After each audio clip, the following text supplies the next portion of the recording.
Hi everyone, my name is Teresa and you have stopped by the Timeless Women channel. Why do we call this Timeless Women? Because we are timeless. We don't have an expiration date. Our sun is not setting, it is rising. Now is the best time to do whatever the hell you want to do with your life. Travel, get a new relationship, get out of an old relationship, leave a job, start a business, take care of yourself, put yourself first, take care of your body, do whatever the hell you want for yourself. You are gonna have a great life if you choose to. So I want to talk to you about something. Things come and go in my life, but I want to talk to you about letting go and kind of forgiveness. Do you know how they say forgiveness is the gift you give yourself? I don't know. I mean, nothing catastrophic has happened to me, like someone being killed by someone or someone being hurt that I loved, or we've all had our childhood wounds and whatever. And so forgiveness, I guess it could be a gift you give yourself, because then you're free. And that's what this video is about, letting go. Nothing feels as good as letting go. So we all been in relationships and we all broke up, and at the time when we broke up, we thought it was never going to end, the pain, right? And then then after a while, time goes by, and then you start letting go, and then you realize, give time, because time does heal most wounds. Now, if it's a death or something like that in your family, or something you love, and they die, they pass away, it doesn't heal the wound. The wound is still there. It just gives you time to expand. You'll always remember that person, and when your mind goes back there, you'll feel that wound, and that's time is not going to heal that. And thankfully, because you're a human being and you loved, and that's the best part of it. But the parts where you're betrayed or things like that, time does heal most wounds, and eventually your memories will go on, and you'll, instead of thinking about it every day, you'll think about it every week and month, and then several times a year, and then maybe once a year. And then you gotta tell yourself if you want to think about that. So I was listening to a song just a little while ago, and that's why I'm doing this video, is Don Henley's song called Forgiveness.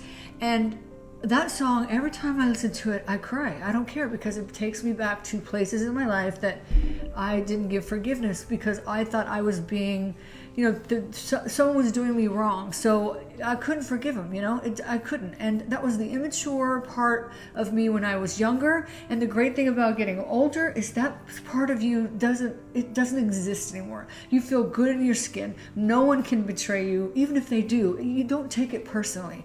And that's on them.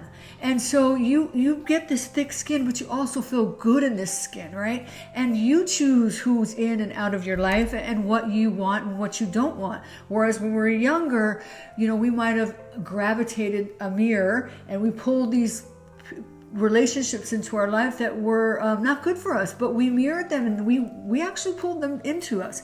Now, if you do the shadow work, those are the parts of yourself that you don't want anyone to see, or you've kept hidden. If you bring them out and you do the work, and the work I mean is that you have to just get by yourself, bring out whatever that is, tease it out. Even if you have to get therapy, you get out what you need to get out. My childhood trauma was, my mom was married 9 times. She brought many men in and out of our house and our life, if you know what I mean, and what happens when you bring many men in the house with a little girl. And there's just a lot of things. But you know what? And I really didn't like my mom for a very, very long time. And then when I had kids and she had grandkids, she was unavailable. She was unavailable in my life. She was unavailable to my grandkids. And I was done with it. I was done mothering my mother. And she had a lot of problems. And so, long story short, after she passed away, my daughter had gotten me 23andMe, and I took the test and found out that I had a father that I didn't know. I've never known my father. And my mom actually lied to me. My father that she put on my birth certificate wasn't my father. And so I had a father, and I had a sister, and I had a brother on that side and everything. And that's a whole nother story. I can tell you that's a Hallmark movie, or maybe a horror movie, because that whole thing, if you want to know about my 23andMe story, when I went to meet my sister, who I had to, if you want to hear about it, you won't believe it. So just let me know in the comments. But so anyways, after my mom died, 23andMe, then I joined Ancestry.com, and it went down the thing, and they sent me a thing, and it had this sign-in sheet, and it's had like my mom's name and my mom's brother's name. And my mom's name was Nancy, and it said age 6, female, blah, blah, blah. And then her brother, Ricky, age 8, blah, blah, blah. And that was her being signed into an orphanage and left for the rest of her until she got out and, lived her life.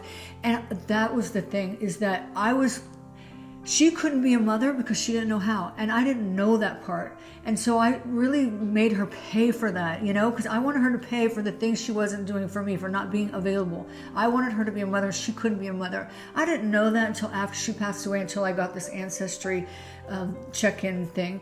And I was like, wow, I forgive her. Man, what the F, imagine being dropped off in an orphanage at 6 years old. I got a 5-year-old grandson. I can't imagine dropping him off and saying bye-bye and there's tail lights driving off. Could you imagine? And then living in that orphanage, and there were hundreds of kids, so you didn't matter. You were just a number, and they were abusive and things like that. And I think she got out around 15, 16 when her sister had come from California and got her out, and that's when the whole thing started of them both having a bunch of kids, and they had to depend on men in the Navy, and they were using them for their paychecks, and they would marry them over and over and over. And that's how this whole thing. My mom had no education. She had kids.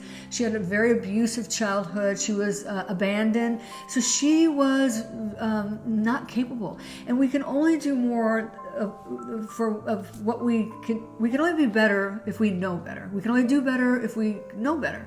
So she didn't know, and I didn't know this about her. So now I forgive her, and I wish I could go back and just tell her, but I can't. So I'm hoping that she knows that I do, and I think she does. But I'm so glad that she's in a place now. She's passed on, and that she's not in, I call it soul pain. I wrote a book. It's on Amazon. It's called Without Existence. I really believe that some people, even my brother who passed away too, they weren't meant to be here yet. I think everyone's supposed to be here. We have a soul contract, and we are supposed to be where we're supposed to be, when we're supposed to be, at the right time. But I think there's some people, you've seen them, you might see them homeless, you might see a person doing drugs they can't get off and then they die, or someone who drinks themselves to death, or someone who has such severe depression that they take their life because for decades they can't overcome it. We wonder, how the hell are they living in pain? Well, they do something about it. But sometimes we have a dark ride or something that won't let us. It's a soul contract that we are not supposed to be here yet, but we are supposed to be here. So I'm hoping that my mother, my brother, and all the rest of the people will come back and be happy, and their soul will be released. So anyways, I'm not going to go more into that.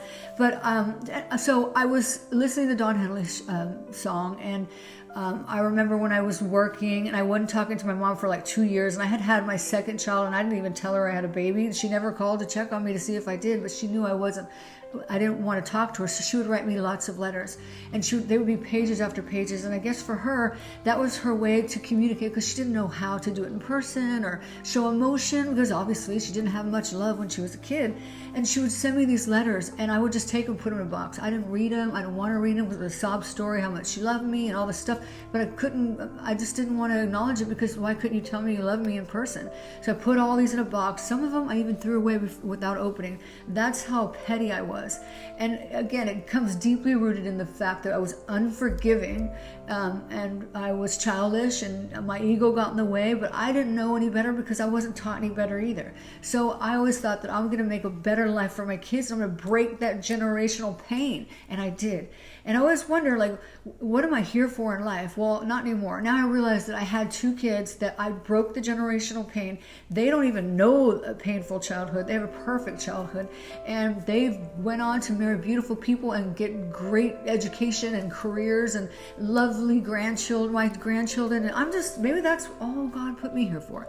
And the rest of the stuff is just icing on the cake. So that's just, when you think about it like that, let's just not stress. Those are extra benefits, and maybe that one sole purpose is what I was here for.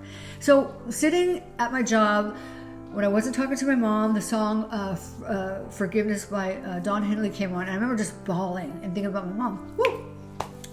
Every time I want to get emotional, I have to dance. And I remember bawling about my mom, and then I got up, I quit my job, and I went home and I called her, and we made up and everything. And I forgave her, but I always had this animosity towards her, and and it was just forever and ever. Had I known what she went through, I would have forgiven her even more. But the thing is that now, right now, I have let go of all that pain, animosity. It has freed me to just live and go to the next level, go to the next chapter, be a better person, forgive people, know that people are going through things we don't even know that they're going through. And, back to if you were in relationships and you were in betrayal and someone hurt you, I'm going to say this, and it's probably not going to be the right way to say it, but those things that we were in, it was a choice. People hurt us, and it was our choice to stay. How many times have we taken someone back who betrayed us? They don't need to tell you more than once, right? That they're betraying you, or they don't want you, or they're treating you like shit, or it could be they could emotionally treat you bad. There's just so many ways you could be treated bad. Until we get the self-respect, we will not freaking tolerate that anymore. And it wasn't until later I started forgiving myself. That's the thing. Forgiving yourself for putting up with people that betrayed and made you feel small and took away your light and dimmed your light. But see, they didn't do that. We did it. We allowed it. So we did it to ourselves. And I don't mean that in a bad, like, you deserve to be treated like shit. I meant that when you step back and you let time have time and you look at your relationships and all the things that you really thought at the time were the worst things that could ever happen. How could anybody do that to me? How could that guy betray me? How could he leave me for another girl within a week? Who cares? Who fucking cares? It is about you believing and loving and forgiving yourself, and that's it. And once you really, really get that, and I don't mean to say, okay, I got it. No, do the work, Do the friggin' work. It takes about a year to do the work. Start doing the forgiveness. Forgive everybody. Some people say you should go out and say sorry to people, even if they treated you bad, because you had a hand in it, and go say sorry. You can do that all you want, but I'm not going to. I'm going to say sorry to myself. I'm going to be my best friend. I'm going to love myself. I'm not going to tolerate that. See, boundaries are not what you give someone else. They're boundaries that you don't break within yourself. I don't have to tell you what my boundaries are. I know my boundaries. If you cross them, it's done. How many times have I put line in the sand and they cross, and I just move the line, cross, move the line, cross, and I kept putting up with it. So the thing is yes, forgiveness is the best gift you can give yourself. It really is. And by doing that, you're allowing yourself to grow. It really is about growing. Now, again, if you have something catastrophic or just horrific that happened to you, I understand that is private and that is between you and you. But a lot of the little things in life, really in the big picture, they are little. Betrayal by someone who hurt us or hurt our feelings. Don't let things bother you. Don't take things personally. You don't have to do that. You just have to make sure that you have this aura and this beautiful love that you have for yourself. And I guarantee you, once you forgive yourself for anything and everything, and start forgiving yourself for even past mistakes, decisions, bad decisions. Maybe you didn't go to school, you wanted to go to college. Maybe you married the wrong person. Maybe you stayed too long. Maybe you treated people like crap and you just, whatever.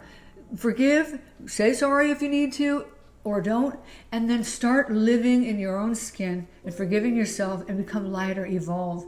And all of a sudden your life will freaking change. When they say mindset, I mean mindset does make the difference. I wake up with joy and happiness and know that this could be my last day on earth, and know that I am so lucky and grateful.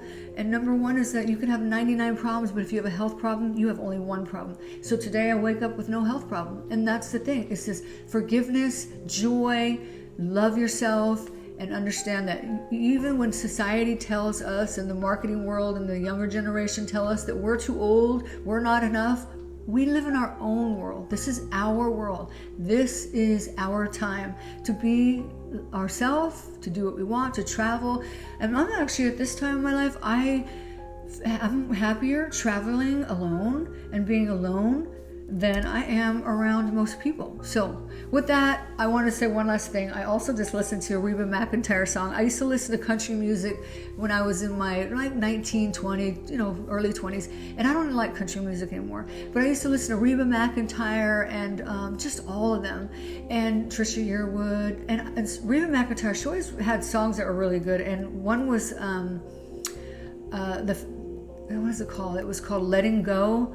So it's about a man that comes home and he says to his wife he loves another woman, and she's like, okay. So she takes a drive and she says, maybe you drive all night and then you realize that you have to let go, right? So then you get your life together and all that, and then all of a sudden, out of the blue, like always, he gives her a call. Hey, how are you? And all that. And she tells him he's just a memory. And then she says, nothing feels as good as letting go. And I probably botched that whole thing. I would probably do better if I would have sang it to you. But it's just about nothing feels as good as letting go and pulling yourself back into your dreams and making yourself a priority. And those people that didn't put you as a priority or treated you bad or betrayed you or didn't respect you or anything like that, they will feel it. And it's not even about them. It's about you. And they will feel it and they will regret losing you. And the thing is that it's not about that. It's about breathing and letting go and just loving yourself. And I know I rambled here, but hey, I thank you for being here. Take care of yourself. And if I can help you in any way, let me know in the comments. Have a good one.